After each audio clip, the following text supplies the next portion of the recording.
Assalamualaikum dan selamat pagi semua. Cikgu harap murid-murid berada dalam keadaan baik dan duduk di rumah. Pada hari ini, kita akan sambung semula pelajaran sains kita tentang cahaya. Baiklah, kamu dah belajar tentang keadaan terang dan juga gelap. Keadaan terang berlaku apabila kehadiran cahaya. Okey, manakala gelap pula apabila tiada cahaya di sekeliling kita. Jadi keadaan akan menjadi gelap. Bagaimana pula pada waktu pagi hingga petang, kita akan nampak sesuatu tempat menjadi gelap. Macam mana tu? Jawapannya adalah itulah yang kita panggil sebagai bayang-bayang. Okey, kamu tengok di sini. Okey, bagaimana tempat di belakang pokok itu menjadi gelap sedangkan hari masih lagi pagi. Okey, kamu tengok kat belakang pokok ni ada tempat yang menjadi gelap. Baik, inilah yang kita panggil sebagai bayang-bayang. Jika kamu keluar pula pada waktu pagi, bayang-bayang akan muncul di sisi kamu. Baiklah, bagaimana bayang-bayang boleh terhasil? Bayang-bayang terhasil apabila cahaya dihalang oleh objek. Okey, kamu tengok tangan ni. Okey, cikgu suluh lampu suluh dekat tangan ni dan di belakang tu ada bayang-bayang. Jadi bayang-bayang ni terhasil apabila cahaya dihalang oleh objek. Kalau kamu tengok bayang-bayang ni terhasil disebabkan cahaya yang kamu suluh tu dihalang oleh objek. Kita tengok video ni untuk melihat bayang-bayang yang hanya terhasil apabila terdapat objek yang menghalang cahaya. Okey, kita tengok video ni.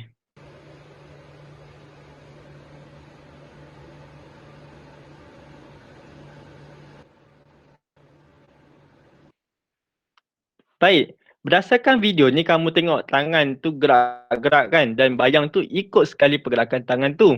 Okey, disebabkan bayang-bayang ni hanya terhasil apabila cahaya dihalang oleh objek. Jadi yang menghalang cahaya ni adalah tangan. Jadi kalau tangan tu ke kanan, bayang-bayang tu turut akan pergi ke kanan. Dia akan ikut tangan tu. Sebab apa? Tangan tu sebagai objek yang menghalang cahaya. Baiklah, kamu dah tahu dah tentang bayang-bayang, bagaimana bayang-bayang terhasil. Okey, cikgu nak tunjukkan satu berita yang berlaku pada 26 Mei yang lepas tahun ini, 26 Mei. Apa yang berlaku di negara kita ialah gerhana bulan penuh. Gerhana bulan penuh.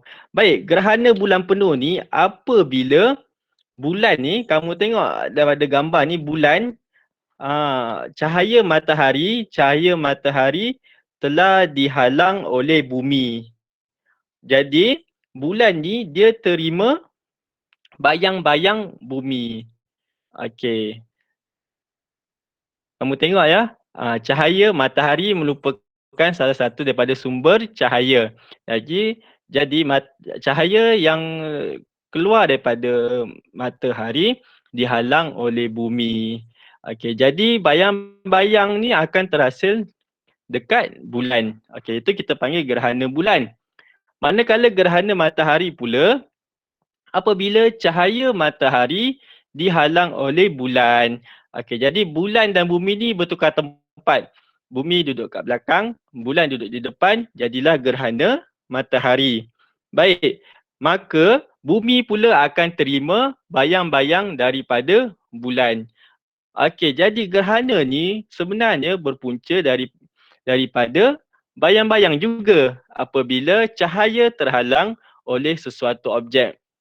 Jadi gerhana bulan dan matahari ni bukanlah petanda bahawa akan jatuh sesuatu bangsa, akan mati seseorang ataupun perkara-perkara buruk yang lain. Disebabkan dalam sejarah, kita pergi kepada sejarah kaum Maya. Kaum Maya ni kaum yang terdapat di Amerika. Okey, pada zaman dulu kaum Maya ni pada satu hari tiba-tiba terjadi gerhana matahari di kawasan di bumi, di kawasan Amerika ni.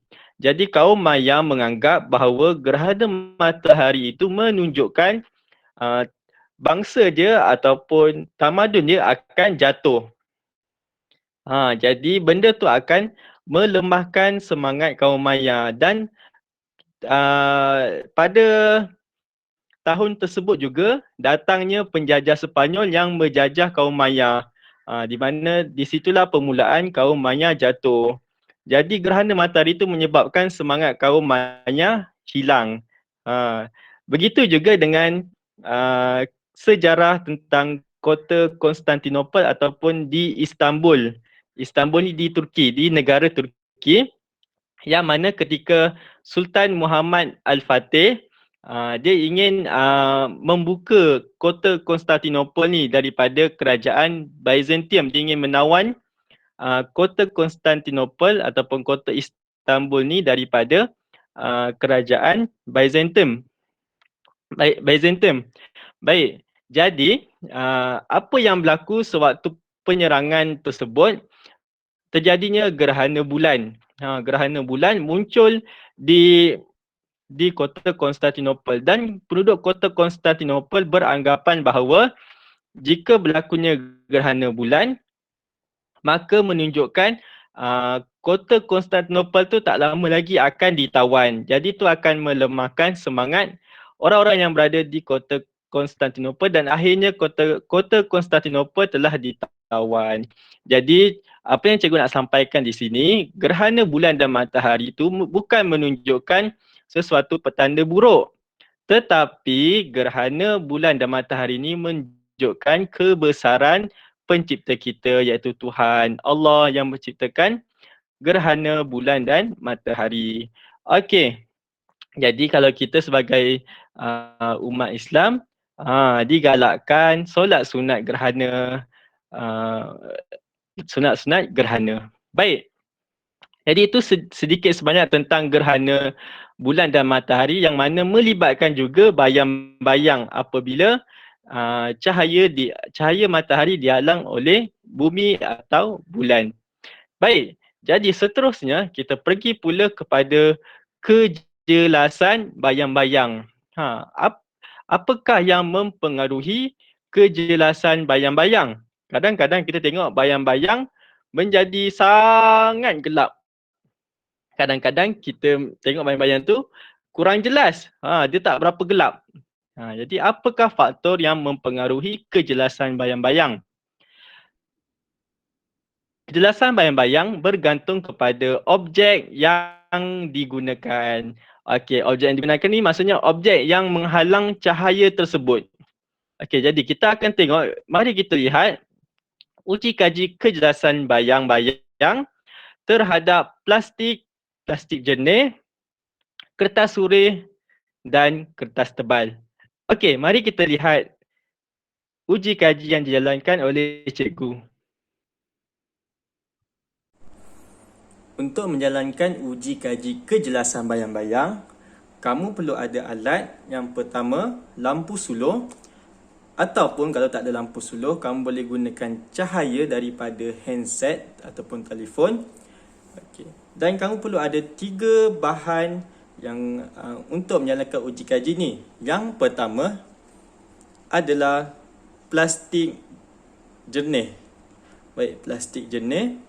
Yang kedua adalah kertas surai. Baik, kertas surai ni kamu boleh panggil juga sebagai kertas minyak. Dan yang ketiga adalah kertas tebal. Baik, kertas tebal. Ni kamu boleh dapat daripada kertas lukisan.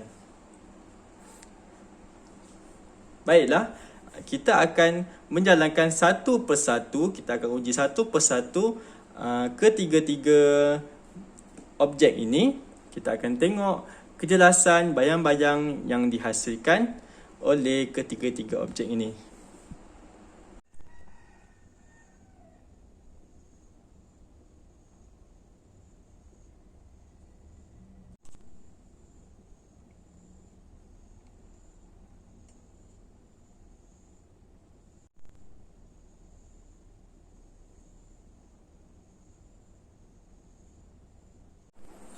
Berdasarkan pemerhatian yang kita dapat dalam uji kaji kejelasan bayang-bayang ni, kita boleh simpulkan bahawa plastik jernih, kejelasan bayang-bayang dia adalah kurang jelas.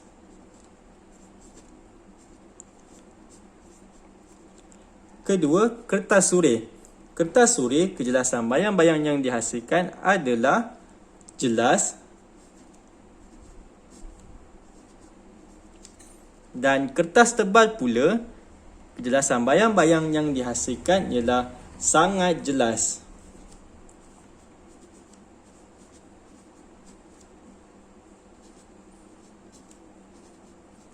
Baiklah, pemerhatian sudah direkodkan dalam jadual yang diberikan.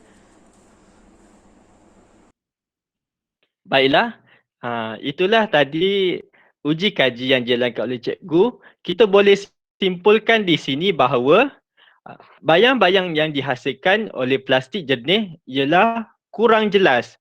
Okey, kamu tengok di sini plastik jernih ni, okey, bayang-bayang yang dihasilkan oleh plastik jernih adalah kurang jelas. Yang kedua, bayang-bayang yang dihasilkan oleh kertas surih ialah jelas. Okey, kamu boleh nampak jelas kertas surih. Dan yang ketiga, bayang-bayang yang dihasilkan oleh kertas tebal ialah sangat jelas. Lagi jelas. Baik, sebab apa?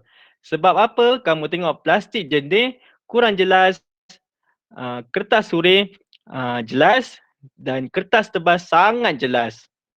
Jawapannya adalah bahan-bahan ni, okey, kamu tengok kertas surih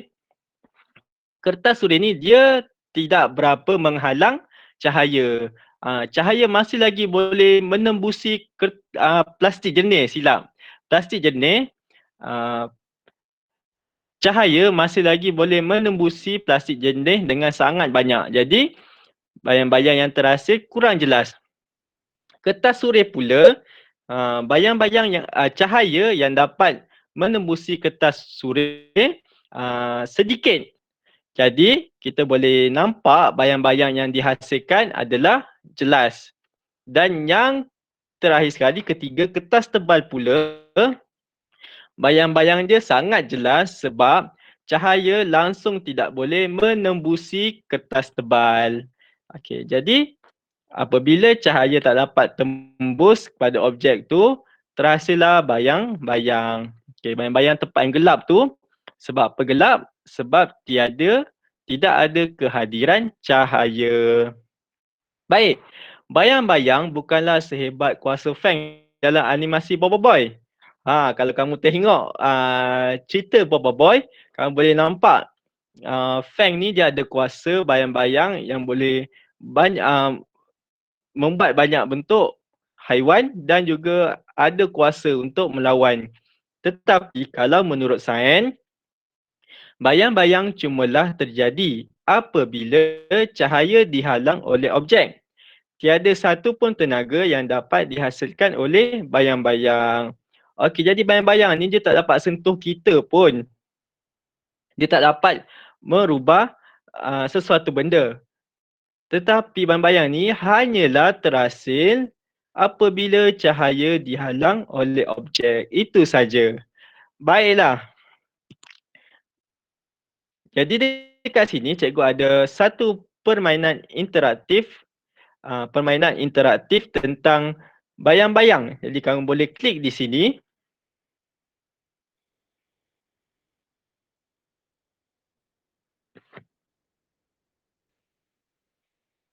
Click on the object, then move it along the dock. Click again when the shadow matches the outline on the wall. Move the object closer and farther away to change its shadow. Okey, permainan ni kamu boleh tengok ada cahaya lampu suluh, objek dan juga bayang-bayang ni. Jadi kita boleh mempengaruhi besar dan kecil bentuk bayang-bayang tu melalui dengan cara kita dekatkan atau jauhkan bayang-bayang tersebut daripada lampu suluh. Look Okay. at the shape of the outline on the wall. Move the Move the object to make a shadow that is the same shape. Okay, makin kita dekatkan objek kepada cahaya, okay, makin besar bayang-bayang yang terhasil. Kalau kita jauhkan objek tu daripada cahaya, daripada lampu suluh, bayang-bayang terhasil akan menjadi semakin kecil. Okay, ini adalah konsep bayang-bayang. Jadi kamu boleh cuba aktiviti ini di rumah kamu. You made a shadow that matches. Nice Okay. shadow matching. Let's match more shadows.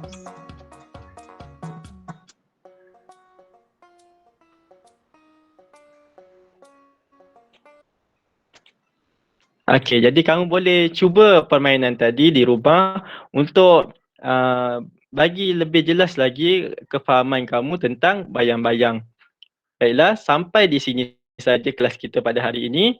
Jangan lupa buat kuis yang cikgu akan beri dan kamu jika ada sebarang pertanyaan ataupun soalan, kamu boleh nyatakan, kamu boleh tulis di Telegram cikgu, Google Classroom, Kelas Sains, YouTube cikgu dan juga di blog cikgu. Baiklah, sekian, terima kasih. Jumpa lagi pada minggu hadapan.